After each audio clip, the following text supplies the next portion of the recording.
Vou falar algumas coisas sobre a reanimação cardiopulmonar e também de alguns vídeos que eu vejo na internet, né? A gente percebe que muitas vezes as pessoas ensinam manobras de desengasgo, né? Em bebês, em crianças, em adultos. Ensinam a lateralização de segurança da pessoa que sofre uma convulsão também, né? Importante que essa lateralização vai dar a possibilidade da vítima não engasgar com a própria saliva, né?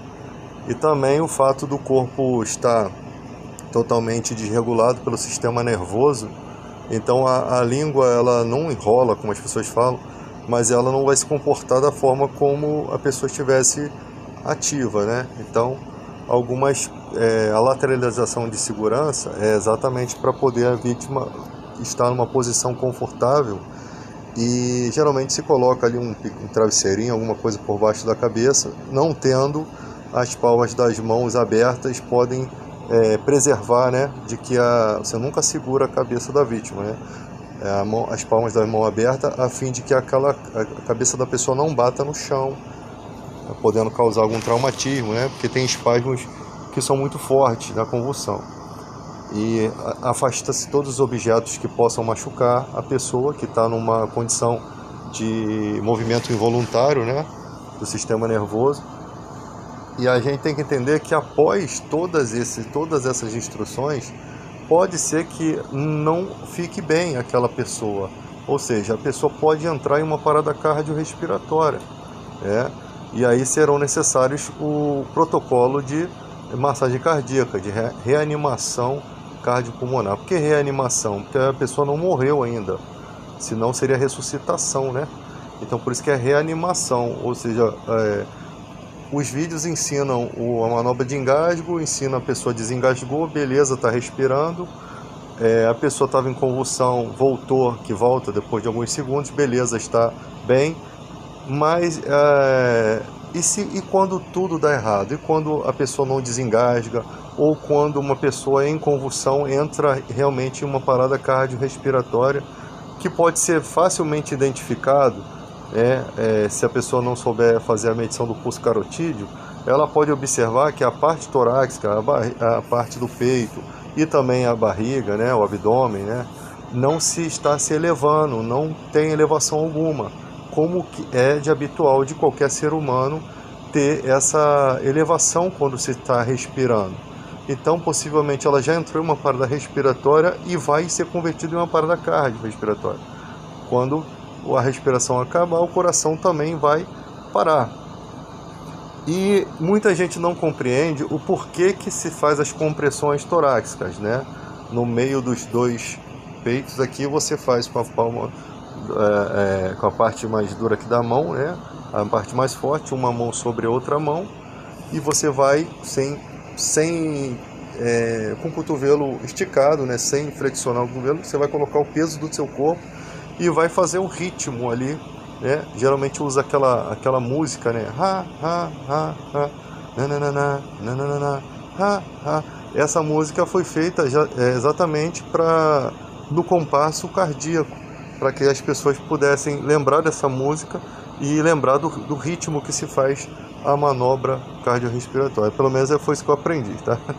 Então, conforme você vai fazendo essas compressões, o seu coração não está ativado, ou seja, o seu corpo iria morrer sem oxigênio, né? Sem o sangue ele transporta oxigênio por dentro, né, de todo o teu sistema, teus tecidos, teus órgãos, né, através das células ali. E se o coração não está bombeando esse sangue, o seu corpo começa a morrer. E uma das razões para que você faça a compressão é para manter ativo, né, os seus órgãos vitais ativos, funcionando, para dar uma chance para o coração, quando se recuperar, encontrar o corpo não está em colapso total.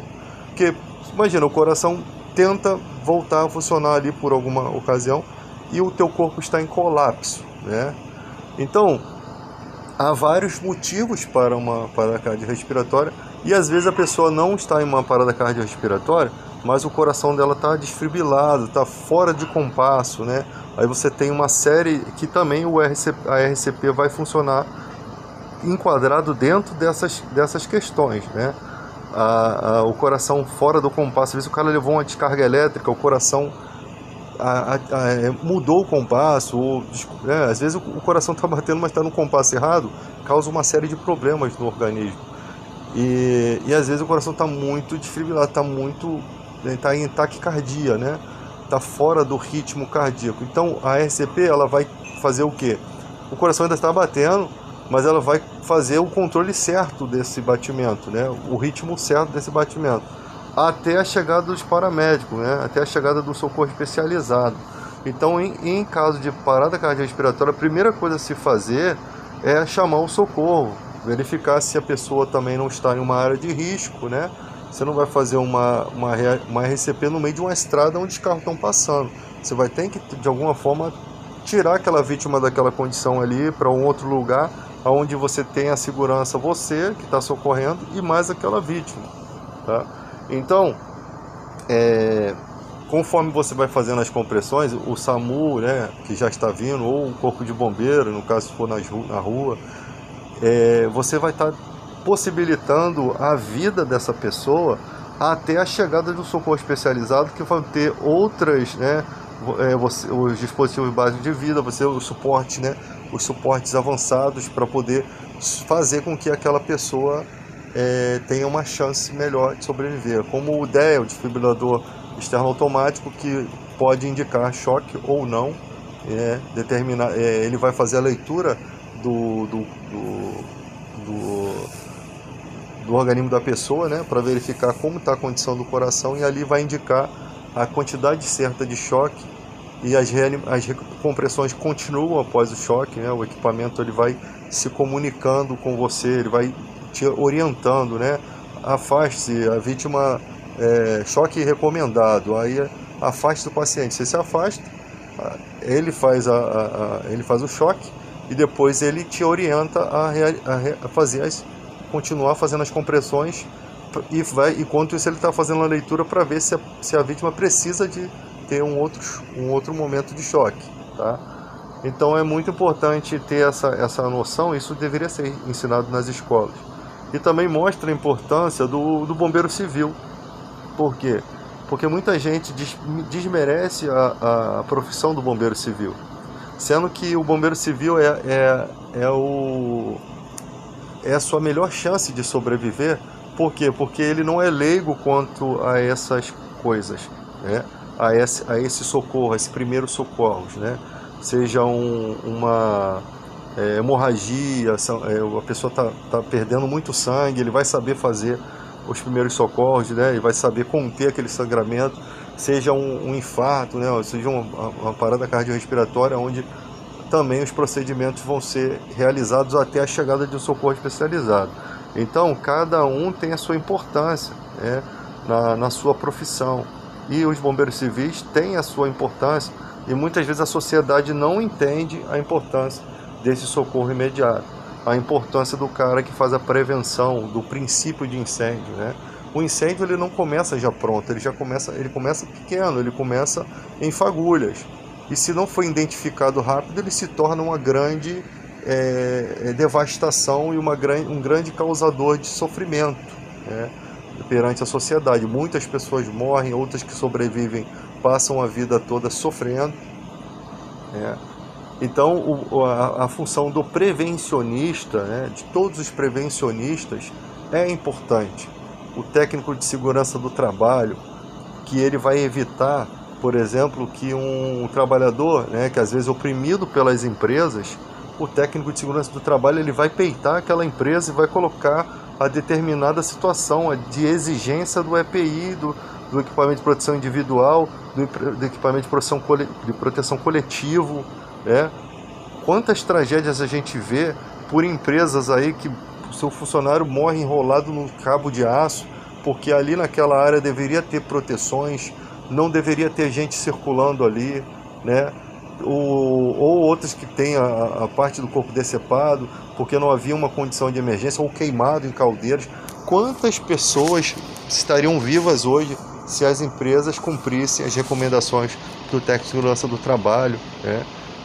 Eu acho até que o técnico de segurança do trabalho, ele mantém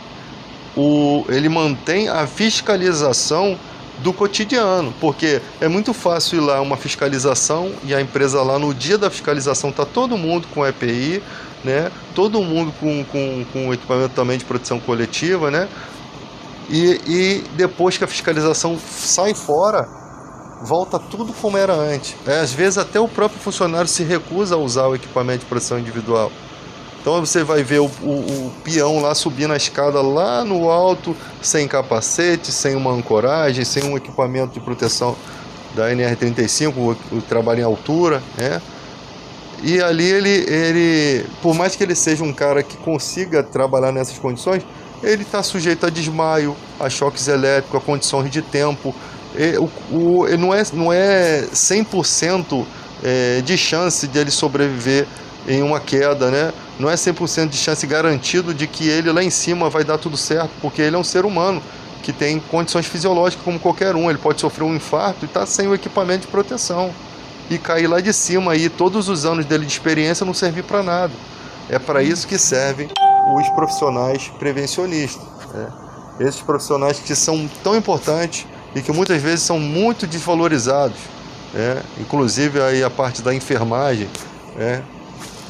O técnico de enfermagem aí que faz um curso caríssimo, que são 1 a 3 anos de curso, para o cara ser explorado no seu ambiente de trabalho, suas condições psicológicas são afetadas, a pessoa trabalha em pé, né, sem condições, vira plantão, às vezes não ganha um valor que é suficiente, né, um valor que realmente é de acordo com o serviço que ela faz, o cansaço ao extremo, cansaço sobre cansaço, colocando em risco até a vida do paciente, porque a pessoa desse cansaço pode se distrair, pode pegar no sono e pode deixar de fazer alguma coisa, e uma pessoa vir a óbito. Então esse tipo de profissional ele não pode ser negligenciado, ele não pode ter uma escala brusca de trabalho, porque ele é um profissional que está lidando com vidas e ele precisa ser mais valorizado. A saúde, a integridade psicológica dele tem que estar sendo valorizado. Isso não acontece porque as nossas políticas de proteção do trabalho, de garantia das leis, né, aplicadas, são muito ruins, são políticas públicas ruins, mal feitas, mal elaboradas, pensando sempre no dinheiro, nunca pensando na qualidade de vida, né?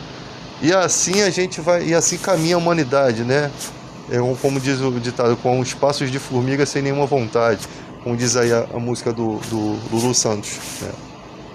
Então, infelizmente, são profissionais que estão sendo desvalorizados, trabalhando em desvio, acúmulos de função, né? Eu sempre falo que, imagina o cara que era o motorista de ônibus, que tinha que se preocupar com todas as pessoas que às vezes do nada atravessam na tua frente, ainda mais hoje em dia, nessa era que a pessoa não tira a cara do telefone e está com fone de ouvido, nem sequer presta atenção quando atravessa a rua. Aí o cara tem que estar atento para não causar um acidente, que isso acontece a todo instante, né? Uma mãe que se distrai com o filho, uma criança com roupa de escola que não tem noção da vida, que ainda é um adolescente, atravessa no meio do cara, o cara é motorista e tem que dar troco. Tinha o cobrador para cobrar passagem, que ele era assalariado, que ele ganhava o seu salário, sustentava a sua família, ajudava o país a crescer, porque move a economia, todo trabalhador desse país, né? Move o INSS, move os hospitais, todo mundo trabalhando de carteira assinada move alguma coisa de bom nesse país, porque paga os seus impostos nas compras de tudo que se compra, tem um imposto ali embutido que vai fazer com que o país, né, se não for roubado, chegue ali o dinheiro dos impostos das condições dos lugares que tem que chegar, né? Inclusive nos estados mais pobres. Então, todos nós somos integrados nesse sistema, de forma que quanto mais se desenvolve esse sistema, melhor para o nosso país, né? A educação, a saúde, a segurança pública, tudo se desenvolve através de cada um de nós. Então, se a gente não lutar por políticas melhores, se a gente não lutar contra acúmulos e desvio de função que fazem com que muita gente fique desempregada, porque naquele lugar ali onde o cara está sobrecarregado, caberia mais 1 ou 2 ou até 4 funcionários, por conta dos turnos diurnos e noturnos, né? E ali a empresa, para poder reduzir custos, ela não vai fazer ela vai oprimir um trabalhador que não vai ganhar nada a mais por aquela função, né? E aquele trabalhador vai estar fazendo às vezes uma função que não é dele, para agradar, satisfazer os interesses da empresa, porque ele também precisa trabalhar e ele vai aceitar aquela proposta porque ele necessita. É por isso que as proteções dele não podem vir do próprio trabalhador negociando com o patrão. Essas proteções têm que vir dentro da lei, porque dentro da lei, essas proteções, mesmo que ela não consiga ainda ser respeitadas, né, ela deixa uma possibilidade daquele trabalhador na justiça implicar em receber os seus direitos, implicar ali o processo e receber os seus direitos. Então, às vezes é igual na questão do bombeiro civil, lá é aprovado o valor de 300 e pouco reais, mas as empresas pagam 140 por um plantão, mas você na justiça, você pode imbricar ela, né, e pedir que aquele valor seja pago a você. Então, ter direitos é muito bom, dentro da lei muito bom, porque a justiça vai se basear em lei. Já é ruim o trabalhador só poder receber os últimos 5 anos de desvio de função, e isso daí é o que faz com que muitas empresas se beneficiem. Se o trabalhador trabalha 20 anos de carteira assinada em desvio de função, ele tinha que receber esses 20 anos de desvio de função, e não os últimos 5 anos. Porque isso daí faz com que o patrão pense assim, cara, tá valendo. Por quê? Porque se o cara tá trabalhando e não for mandado embora, ele não vai entrar na justiça e pedir esse valor. Se o cara for demitido, às vezes ele quer deixar uma oportunidade em aberto na empresa, ele não processa a empresa. E aí a gente economiza em 2, 3, 4 funcionários de carteira assinada, que aquele cara está fazendo o trabalho dele. Então o crime compensa nesses casos, né? E é exatamente o que acontece, e nada se modifica nesse sentido.